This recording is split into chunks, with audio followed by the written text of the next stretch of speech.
Hello, everyone, and welcome to Slash Film Daily for Wednesday, May 8th, 2019. On today's episode, we're going to talk about Spider-Man Far From Home. Ben Pearson from the site visited the set, and he's now finally able to talk about that. So joining me on today's podcast is Slash Film senior writer, Ben Pearson. Hey, what's going on? Okay, so when was it that you visited the set? Over a year ago? 9 months ago. This was August of 2018, and I went to London on the Warner Brothers lot, which is just outside of the city. And the area of the set that we saw was a rebuilt version of Venice. So it was a recreation of Venice on the back lot there, and they had this huge water tank on the back lot, and they built this section of the city with the Rialto Bridge over the top of that. And we saw this scene of Tom Holland, who plays Peter Parker / Spider-Man, facing off against this water elemental, which is one of the key villains of the movie. And he was just getting blasted by water on I think he had just gotten blasted by water right before we got there. The section that we actually saw was water blowing through a bridge that they had created. And it was cool because they had all these little like breakaway pieces and stuff like that. But it was just like a lot of second unit like action stuff that we saw on the day. Yeah. And we should mention that in addition to talking to you about your coverage that we have on the site, slashfilm.com, we are also going to play some interviews with Jon Favreau and Tom Holland. So stay tuned for that. What is the most interesting thing? Well, let me ask you this, because you went on the set visit way before we saw Endgame. I mean, Yes. I guess at that point you had seen Infinity War, so you knew the events of that. But did they get into any, like, obviously this latest trailer kind of spoils Endgame in big ways and introduces this idea of a multiverse. Did, like, any of that come up on your set visit? They didn't talk about the multiverse at all, so that was a surprise, and I'm not sure if that's just them trying to hide that because they weren't sure yet if they were going to reveal that in the marketing, or if the fact that they didn't talk about that, but they told us so much other stuff about the plot, actually sort of, in a weird way, maybe lends credence to the theory that Mysterio is not being upfront about his motivations and maybe not being truthful about the whole multiverse thing. So I'm not sure. There's a lot to speculate about. But yeah, on the set, they wouldn't tell us anything. They wouldn't even confirm when the movie takes place, because at the point that we visited, we didn't even know that the title of Avengers 4 yet. We're still calling it Avengers 4 at that point. Oh, crazy. What was some of the coolest things you saw on set? We saw Mysterio's costume, which was really cool, up close and personal, just like seeing all of the detail that went into that. It's really like a mixture. I mean, I think somebody says it in one of the trailers, but it's sort of like a mixture of Iron Man and Vision and Black Panther and Thor all rolled into one. It's got this sort of Mysterio, the character. In the comics, he's a bad guy, but he's an ally of Spider-Man and Nick Fury and Maria Hill in this movie. One of the executive producers was telling us about him. He said that Mysterio has a mystical slant in this one. That's why he's on the team, and he has a working history with these elementals, and his power is tied to something similar. So they were being very cagey about what exactly, about the whole Mysterio of it all, but. Yeah, it was interesting sort of, being able to sort of physically put your hands on one of these MCU costumes, because a lot of times you can see them on displays and stuff, but just like being able to feel the tactile nature of how much detail work goes into that was pretty cool. I'm trying to think, there's a couple interesting things about Mysterio. So Jake Gyllenhaal plays the character. He really loved wearing the suit. They said that they ideally were going to design a costume where it would be entirely CG, where he wouldn't have to wear this bulky thing around, but he, as an actor, just preferred to be in that, and like it helped him get into the character. So he actually spent way more time in the suit than the people who made the suits anticipated. And he was like doing some of his own stunts, and sometimes the suit would break because it wasn't designed to be worn that much. Typical Gyllenhaal. Yeah, exactly. But there is, I'm trying to find the exact. You also learned some stuff about the new Spider-Man suit that we saw in the recent trailer, the stealth suit. Yeah, the stealth suit. So that's a cool thing. It's so the premise of the movie is Peter Parker goes on a European vacation, and they said that this is supposed to be a European road trip movie. That's like the subgenre, if you want to pinpoint one. You know how like Winter Soldier is a conspiracy thriller, a 70s style conspiracy thriller, and like Ant-Man's a heist movie. This is supposed to be a European road trip movie.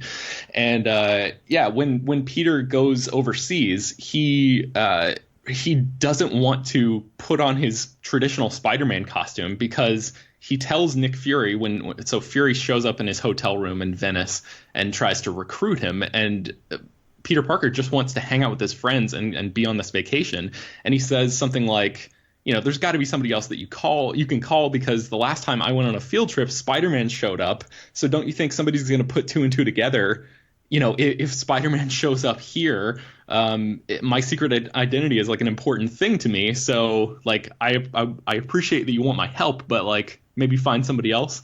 And then that's why Fury ends up giving him this, what they're calling the stealth suit, which is this black sort of tactical suit that doesn't actually have the bells and whistles that the Tony Stark designed suit does. So it's very stripped down, and it basically just lets Peter sort of use his natural abilities instead of relying on technology to solve his problems. See, that's really cool, because the other day on the podcast, I was even saying how I think all this this nanotech that Tony developed in this universe kind of takes something away from the stakes here. And like, I love that they're putting Spidey back in like a suit that doesn't have all that technology.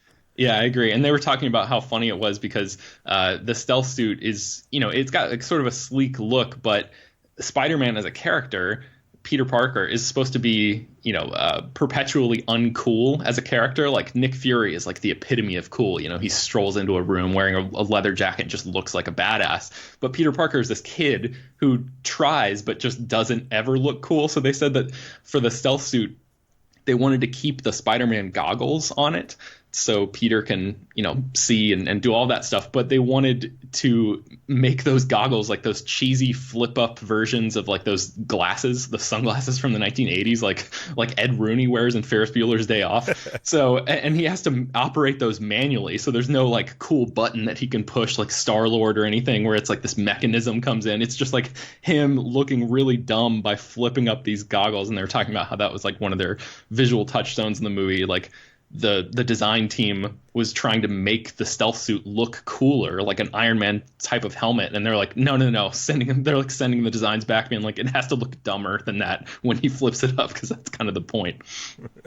What other cool stuff did you see on set that you think our listeners might be interested in, but does not spoil the film? There are a couple of little things that won't spoil too many big plot points. One of which is that the Vulture is not in this movie. So you mentioned Homecoming. Michael Keaton was the villain in that movie. And there was an early report that suggested that Michael Keaton was going to be coming back to reprise his role. And that is not true. The filmmakers have no idea where that rumor started. And they're just like, they figured that bringing him back would feel like they were sort of shoehorning him in just because he was a great actor and they wanted to work with him again. But it didn't feel organic to the story. They also said that... the end credits scene for that film, Spider-Man Homecoming, also set up like a villain that doesn't seem to be appearing here. Right, yeah, they teased the Scorpion as well, and they confirmed on the set visit that the Scorpion character and the actor who plays him, Michael Mando, is not going to be in this film either. So that's a couple things that people can sort of take, maybe don't get excited for, because those things aren't happening. One thing that is interesting, Spider-Man is, especially this young version with Tom Holland, that you guys were talking recently on the podcast about how the aspect of Homecoming that you loved so much is because it is the all the high school stuff and like the dynamic there. And even though they're taking Peter worldwide on this one, a lot of his friends are coming along as well, and his love interest, which is MJ, who's played by Zendaya. And this movie has an interesting dynamic sort of worked in with that, because there is a new romantic obstacle for Peter to overcome in the form of a new character named Brad, who is Eric Carroll, the executive producer, described him as the kind of guy that guys like me and Peter hated in high school, because their hair always looked great, their clothes always fit the way they were supposed to, and they always had something funny to say. And he's read all of the same books as MJ, or at least he lies and says that he's read all the same books as MJ. So this character is like, they described him as not the stereotypical bully, but he's an obstacle. He's not mean-spirited, and he doesn't pick on Peter or shove him in lockers. He just happens to make the girl that Peter likes laugh a lot, which makes Peter uncomfortable. So there's a romantic obstacle that Peter has to overcome, as well as, all of this sort of more supernatural superhero type of stuff too. Yeah. Well, you can't just let Peter get the girl, because, I mean, we've seen in many TV shows, like, once you have the hero get the girl, like, everything, like, everything's deflated outside of that. Right. Like, that is, so how, did they talk at all about how to avoid, like, the sophomore slump of the franchise? So the director, John Watts, talked about, he was very aware of that. He said that he wanted to avoid second movie bloat. And he said, for me, it's really continuing to make the story be a personal story about Peter's coming of age. If the last one is about wanting more responsibility and not being able to get it, this movie is about getting that responsibility and not necessarily wanting it, at least at the moment. So that is really like what this movie is about. He later told me, you know how when you're a kid and you really want to be treated like an adult and be given more responsibilities, and you beg and beg for that chance, and then one day you wake up and suddenly you are being treated like an adult, and you're like, wait, it was better when I was a kid, I want to go back, and then you can't. That's a little bit of the story that he wanted to tell here. So that's the arc of Peter's growth in this movie. Yeah. Yesterday on the podcast, we were talking briefly about Jon Favreau having a role in this film, and it seems almost like unlikely. Like, it seems like his arc is done in this Marvel Cinematic Universe. I know you got to talk to the man himself on set. Can you tee up this interview? Yeah, so we actually got to see one other little moment of filming, and that was in the Tower of London, or a set that was designed to look like the Tower of London. Jon Favreau's Happy Hogan is there with all of Peter's classmates, and there is some sort of enemy that is bearing down on them in this room, and they sort of have their backs up against the wall, and it looks like their death is imminent. So they all start sort of saying things like revealing truths about themselves in their last moments, like thinking that, basically like unburdening themselves of these things that they're embarrassed about, or things that they want to get off their chests just in case they die. Flash Thompson says, "My dream is to be an influencer, but I buy all of my followers." And Betty Brant, who's a sort of a goody two-shoes, admits that she stole a denim vest one time. Or in a different take, she said that she has a fake ID, but she's never used it before. So little joke things like that. But one of the things that Happy Hogan says is, "I'm in love with Spider-Man's aunt." And that was the first time that we, because when we were on the set visit, we obviously hadn't seen that first trailer where it sort of hints at a relationship between Happy Hogan and Marissa Tomei's Aunt May. So that was an interesting thing. And so we heard him say, "I'm in love with Spider-Man's aunt," and that's when this interview begins. I'm here. I'm alive. Unless I'm a red herring. We heard I'm in love with Spider-Man's aunt. Can you expand on that? Oh, wow, interesting. We haven't filmed that yet, so I don't know. So how do you manage your time between Lion King and between Star Wars? So I'm working on Lion King now. Actually, while I'm out, I go over to MPC after work and look at the stuff there. So because they're doing the visual effects here, so we're doing some of the stuff, and then we're prepping the Star Wars series back in LA. So actually, with all the time zones, it actually works out well. Although when you have to be on the set, it's tricky. So one of the producers is on who's working on both the other projects is with me. So I kind of get corralled around. But the nice part about acting is that I get to just focus on that for when I'm on the set. It's been real. This is really a fun one too, and I like working with Jon. Again, he's a funny guy. Do you want to say I saw the Lion King footage of D23? Did you? Yeah, that's amazing. Oh my God. Thank you. Yeah. We're really giving them the time to do it right. Yeah. And that was relatively early footage, rushed for that event, so we wanted to get it out. But I'm here working with them. It's a lot of the same people I worked with on Jungle Books there was probably a big learning curve for me on that one, and now I'm up to speed and I'm used to working with all of them, and I know what the tech could do, and there's all new tech. A lot of the consumer-facing VR stuff that's out there that wasn't out there back around the time of Jungle Book. We're using mostly motion capture tech, and now using game engine tech and consumer-facing VR stuff, we're able to create virtual production, and it's a very cool, efficient way of working. And helps contribute to a live action feel, because we're able to actually go into VR and set cameras and operate real cameras that drive virtual cameras. So it has a look that hopefully will feel photoreal. And even though it's all everything's animated in it, it still should have a look of like a live action film. But you'll see. You'll be the judge. That's the plan. Yeah. Now, what is Happy's role in this? I mean, in Homecoming, he was very much go between Tony and the Avengers. And Yeah, I like to think I was the Nick Fury of Homecoming. Sure, we'll go now. Now I'm more the Hagrid.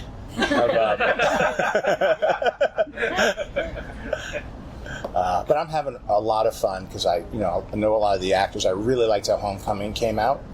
I love the tone. I love the mix of humor, and it reminded me a lot of, especially working with Gwyneth and Robert. Also, it reminded me a lot of the first Iron Man. Because it was no pressure on us. We got to have fun and be funny and start to open up new doors. And that storyline was new, so it was simple. And then Tom Holland is, of course, like this really cool, younger, sort of looks up to Tony as like a mentor figure. So that passing of the torch that took place in that one was really good. And I love the sense of humor. To me, when you get that balance right is where I really appreciate the kind of indie, funny, improv-y type feel, and then you have really kind of cool action that balances out well if you have somebody who's got a good handle on things like John does.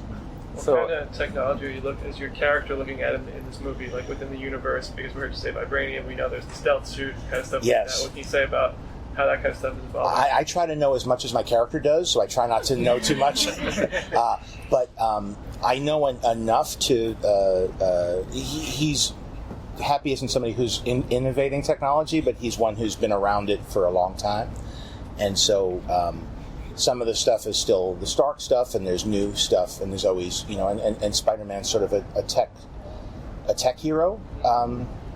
I think is what's been established in the MCU is that we're really leaning into that he's a little genius too, and then Tony has the resources of all of Stark from when he created the suit for him. So it's a fun balance. But honestly, as I go through it, I get pages the morning of. So I'm like, okay, so what's going on here? And I can kind of piece it together. And then I look in the makeup trailer of all the headshots and the names of all the characters, and I put together what I think the movie's about. But I could guess with you. That's why I can speak freely, because I don't know anything. So, have they done anything to kind of touch on how Tony and Happy's relationship has changed since Tony's not in this movie? The Tony, I'm on loan out a lot, like with Gwyneth. I was on loan out, so I'm part of the Stark family of companies, and this is a lot of time has passed since the last one, so a lot's implied. How is Happy's relationship with Peter?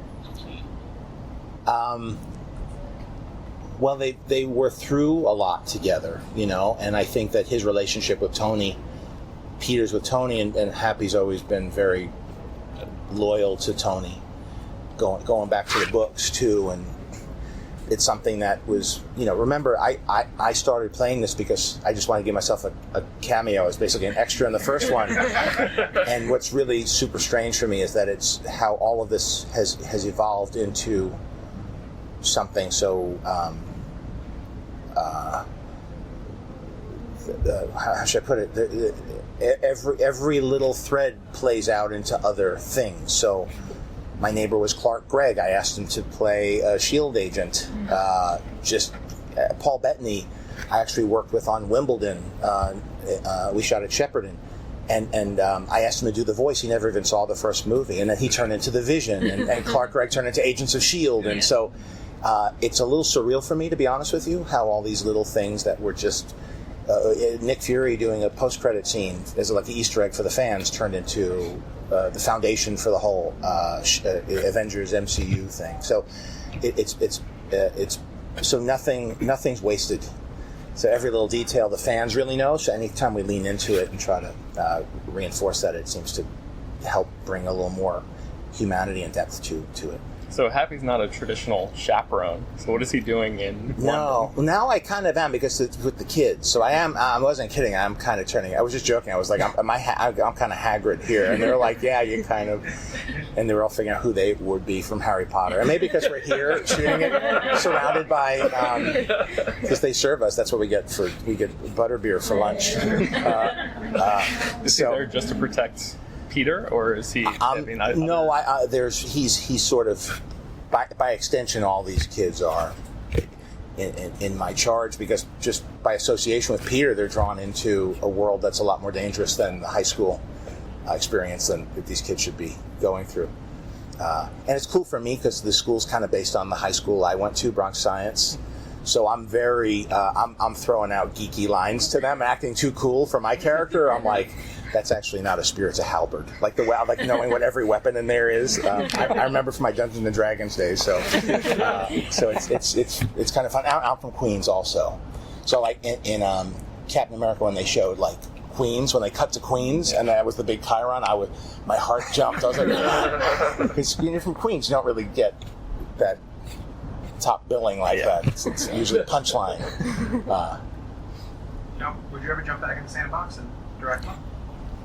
I mean, nowadays, who knows, with all the different platforms and the streaming service that I'm sort of getting I'm part of the new Disney streaming service, and all of these new technologies the new platforms are emerging, and all sorts of really cool, because it's not like network television or not like blockbuster films where everybody has to be, the audience has to, everything has to be made for all audiences. Now you could make specific material and content for specific groups, as long as you're doing a good job and they're loyal to it and they like what you're doing. There's room in this new ecosystem, and so it's going to be very interesting to see what not just Lucasfilm does, but Marvel does, and Disney, with the opportunity to do things that don't have to compete on a blockbuster weekend in the summer or in the holidays. So I'm seeing a lot of, what it takes a while for this to ripple through to the audiences, but you're starting to see out there with all the different ways of delivering content. You're seeing a lot of material coming out, and it allows for fresh voices and fresh takes, and certainly something like Marvel has a lot of opportunities because of so many characters that might not warrant a huge movie, but that weave together, and you get a lot of chapters. So it's kind of exciting to see what's coming. Have you and Robert at all flirted with an Iron Man 4? John's needed back on set. Okay, so just one last. I wondered if you and Robert have ever flirted with the idea of an Iron Man 4.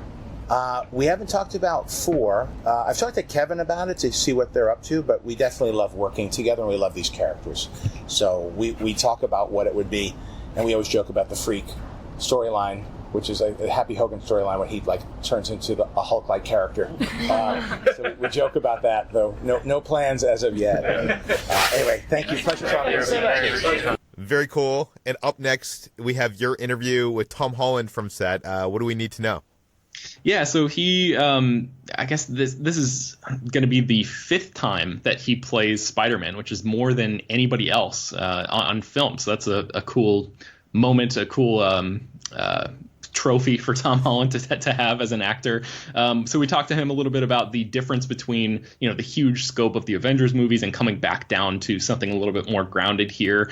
And he sort of teased a moment that I'm very, very curious about. So you remember that moment in Homecoming where there's that scene in the car with him and Michael Keaton, and it's one of the best moments of the film. Yeah, he figures out who Peter really is, and it's the super suspenseful moment. Somebody asked Tom Holland at the end of this if this movie has a similar type of moment, and his answer is very, very compelling. So listen in, hear what he has to say about that.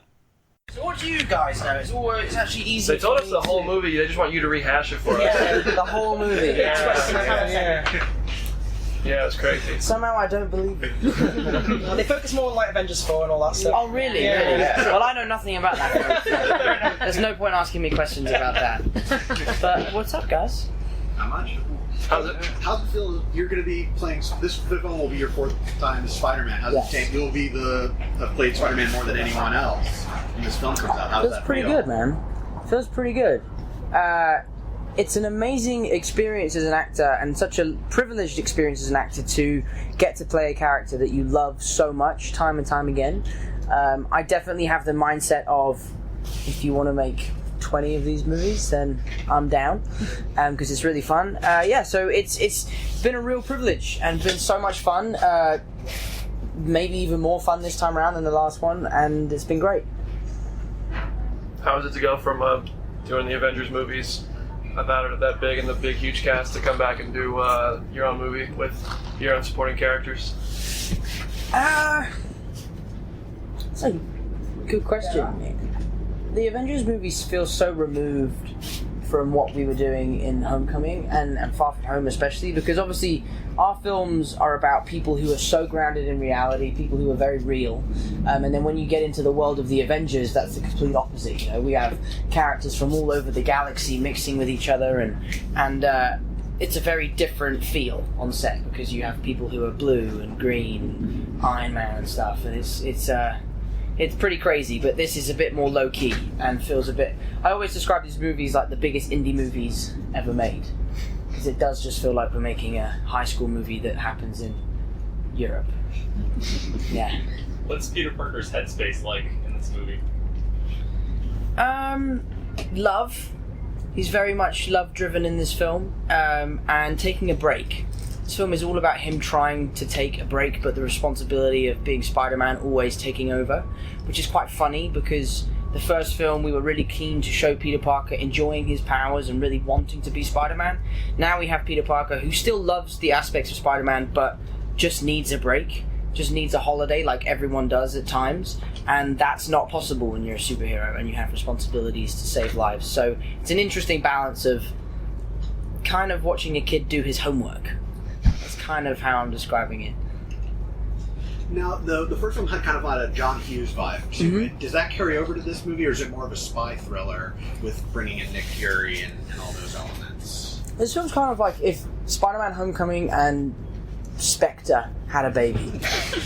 That's how I would describe this film. It has the sexy aspect of being in Europe, of having the spy mission undertone, but at the heart of it, it's still a very similar film to Spider-Man Homecoming, in a sense that it's really about Peter and his friends and the kids and the lighthearted humor that they have, and what happens when a group of Americans go to Europe.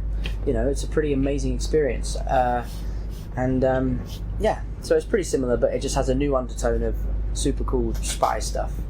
How's it been with Jake Gyllenhaal, working with him? Because it sounds like he really got into the role, he loved the costume and stuff. How's he to work with? He's awesome, man. Jake and I got on really well, and it's interesting because when you hear the word Mysterio as a Spider-Man fan, you immediately think villain, and that's not the case in our film. He's sort of a new addition to this world of heroes. He's sort of my teammate throughout the movie, and it's funny because Jake is such a great guy and we get on really well, and it's been fun sort of fighting these crazy monsters with him, because it's imagining stuff is quite difficult when you're doing it on your own, but when you're doing it with someone else, it's a lot easier. And also every year I have a phone call with my agents where I talk about the 5 actors I want to work with and the 5 directors I want to work with, and he's always on the list. So the fact I get to work with him in this is pretty special. What is the dynamic between Peter and Mysterio? How do they kind of interact with each other, vibe with each other, compared to some of the heroes that he's already worked with? It's very much big brother, little brother. Yeah. And Nick Fury is the head teacher who is constantly telling me off because I don't want to really be there. I want to go on holiday. And Mysterio is always the one sort of sticking up for me and patting me on the back and telling me I did a good job. Which is funny. There's really funny moments in the film where I feel like I haven't done a good job. And Mysterio's like, good job, kid. Like, really? So yeah, it's fun. It's been a really, really cool ride so far. What do you idea how you can answer this? But, has death affected Peter at all? Next question. Yeah, next question. What's his relationship like now that Aunt May knows the secret, which is a big difference from the comics where he was always trying to hide this other life from her? That was a huge reveal at the end of the last movie. Yeah, it's an interesting question. Obviously, bigger things in the MCU have happened that we need to talk about. So when we find May for the first time, she's kind of egging Peter on. There's a very funny line where she's talking about, I hope you've taken down some crime family. So she's in on it. And she kind of understands his power. She understands that he's safe most of the time. You know, when he's being the friendly neighborhood Spider-Man, little harm can come to him, but when he takes on bigger foes, I think she is just as worried as she was in the first one. When you talk about bigger things happening, I mean, like, it's pretty big things have happened. Like, how does that, I mean, I know you can't talk about how death might change him, but what kind of residual connections or changes or anything like that? Like, I don't know, it's kind of like Iron Man 3, how Tony was having PTSD, or is it something along those lines that we can kind of expect? That was just a fancier worded version of his stuff. You just really beat around the bush there. Next question. On this note, how is it making this movie when there's this big lingering question, and just how are you finding it now, and how are you? What are your concerns going sort of into the next year promoting this movie with regard to that? And that's not trying. That's not trying to trick you. The reason I'm so strict on myself is because I know you don't have a reputation what everyone wants to know, right? And it's so epic that I would be very upset with myself if I gave away some of the things that are to come. But for us, you know, it's important to look at what's happened in the past of the MCU and make sure that they're still relevant and still present throughout the film. So lots of conversations have been had about throwing ideas back to what happens and stuff, and so it's still very much a present factor of this film, and it's something that will resonate with audiences massively. How important was it to bring John Watts back and collaborate with him again? I mean, no one understands his character and these films better than he does, you know, and for me, it's so much easier the second time round, especially because he's here, because we both know what we need to do. We've done it before. And in the first film, we were in the same boat because we hadn't done it before, so we could stick together. In this film, we're in the same boat. We know how the industry works, so we can stick together and help each other in ways we never knew we could on the first one. Right. And it's just made the whole process a lot easier because I know going into a scene what John wants. So I don't need to wait for the first 5 takes for him to figure it out. I just know from doing it so often. And it's just made it a lot smoother process. Where in the first film we'd do 20 takes, now we just do 10 because we are on the same page.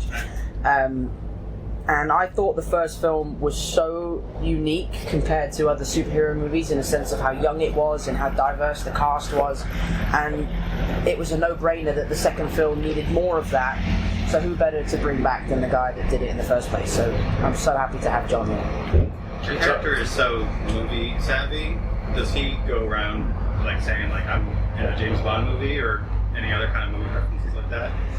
That's kind of a Russo thing, that joke, is the movie references stuff. Yeah, we don't really have that many in this one. The 16 candles thing was sort of on the fly too, right? The 16 candles thing? What was it, Comic-Con? All you guys are posed like 16, like the 16 candles poster. It was like kind of a promotional image.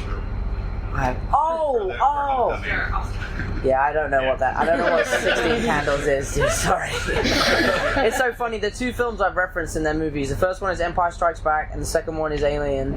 And I haven't seen either of those movies. You're pretty good. I've heard. Can you talk about put on the new black stealth costume and what that thing is capable of? It's awesome. It's not actually capable of much. We sort of stripped Spider-Man back, and it now is just him relying on his powers. But it is his ability to act as Spider-Man without the world knowing that Spider-Man is there. It's just an idea that he has to keep his identity from his friends. But it's awesome. It's really, really cool. I can go to the bathroom, which is a huge bonus. You know, it looks super cool, and it was so funny. We were doing this scene, and my grandparents came to watch, and I've got the stealth suit on, and they're watching on the monitors, and then I jump out the window of this building we're filming in, and they actually had a big a big platform outside that I could jump out the window and land on. And I was trying to convince the crew to, after I jump out the window, like everyone rush the window and go, no, wait! And scare my grandparents, but they wouldn't do it. They wouldn't do it. They thought it was too mean. What would you say is kind of Peter's main mission in this when he's in Spider-Man mode? Ooh. At the end of the day, it's always about saving people and doing the right thing. The world is at risk in this film. It's not. I feel like the Vulture was sort of low-level crime. It was sort of under the radar. Not many people knew about it, but this is a worldwide event. So the stakes are much higher for him, and I think he understands that, meaning he has to really show up and bring his A-game. But at the heart of the film, Peter Parker just wants to tell the girl he really likes that he loves her and have a nice holiday. But that all gets ruined. Brad gets in the way. And that relationship, obviously in the first movie, it was only found out at the end that that's the MJ figure, and so you had a very different working relationship with her in the first one. How's that changed? What's it like now? It's been great. It's been a really, really fun film. Zendaya, Jacob and I sort of become this little trio on camera, and it's just a great dynamic between the three of us. We all get on so well. The characters haven't really changed at all, so for us it's a nice stepping off point to explore new things for the characters. And Zendaya's great. I mean, she brings so much new stuff to that character that we know and love so well, and I think audiences will really, really connect with her playing MJ. I think one of my favorite scenes in the first movie, and a huge part because it was a superhero movie and it required no superpowers to be an awesome scene, was the scene in the car with Michael Keegan. Yeah. Where he kind of figures it out and it's really suspenseful and stuff like that. Would you say there's something kind of equivalent to that? Like anything you have read in the script or shot already where you're like, all right, wow, suspense is high, no superpowers, anything like that? There's a scene in this film where audiences will feel like they've been punched in the face. Even filming it, I remember walking out and then watching it again on the monitors and asking John, like, are you sure that's okay? And he's like, no, it's not. People are going to hate this scene. But it really, oh God, it's pretty crazy. And it's very similar in the way that it's very tense, and it sort of whips the rug from underneath your feet, and it's pretty awesome. Sweet. Yeah. That's what happens. Basically, Batman shows up, right? Okay, it's a DC Marvel crossover. Okay. Anyway, thanks everyone. See you next time. Thanks very much. See you later, guys. Thank you. What do you think he means there? That like people are not going to be okay with this? I don't know. I mean, the audience getting punched in the face, that's a big claim, especially in the wake of, you know, two movies like Infinity War and Endgame. I feel like at the end of Infinity War, audiences felt like they were punched in the face. So maybe the only thing that could sort of come close to that is like a legitimate death in, you know, maybe one of his friends actually dies in one of the climactic action scenes or something like that. Peter Parker has also already lost everything. He lost his Uncle Ben, he lost Tony, and now he's going to lose what, like his aunt or Happy Hogan or one of his... They can't kill off a kid, can they? I don't know. I don't know. I mean, probably not, but in the back of my mind, I'm trying to like run through options of what could possibly be this scene where even the director of the movie says people are going to hate this scene and it's not okay. I don't know. I'm very, very curious to see what that ends up being. I'm saying this now. If they kill off Ned, I'm leaving the theater. You're rioting. Yes, I'm rioting. Okay, if you want to read all your coverage, all of Ben's coverage for the Spider-Man Far From Home set visit, there's a ton of articles. He spent a lot of work on this. I'll leave links to all the articles in the show notes. And one more tease, Jonah Jameson might be coming to the MCU. I wrote a whole article about that, so check it out in the show notes. In this film or a future film? Maybe in this film. Okay, so check that out on the site. Slash Film Daily is published every weekday on iTunes, Google, Overcast, Spotify, all the popular podcast apps. Please feel free to send your feedback, questions, comments, concerns to us at peter@slashfilm.com. And please rate and review this podcast on iTunes. Tell your friends. Spread the word. We'll see you tomorrow. I mean, it could be something other than a death. Like, it could be like finding out his friend or someone he trusts is involved. Like, what if Nick Fury has somehow involved with Mysterio? No, that doesn't make any sense either. So here's the thing, just for the people who decided to listen all the way through, and maybe for people, it's another reason why people should read this coverage. There was some talk on the set about Nick Fury potentially, maybe there was a hint that he might not be completely, maybe you're onto something there. Maybe this punch in the gut or punch in the face scene could be some truth about Nick Fury and what he's actually up to in this whole thing. Maybe it is revealed that Nick Fury has been replaced with a Skrull. Yeah, I speculate that in the article. It's possible. I don't know. I feel like there's a lot of possibilities with this movie, so I'm very, very curious to see how it all plays out.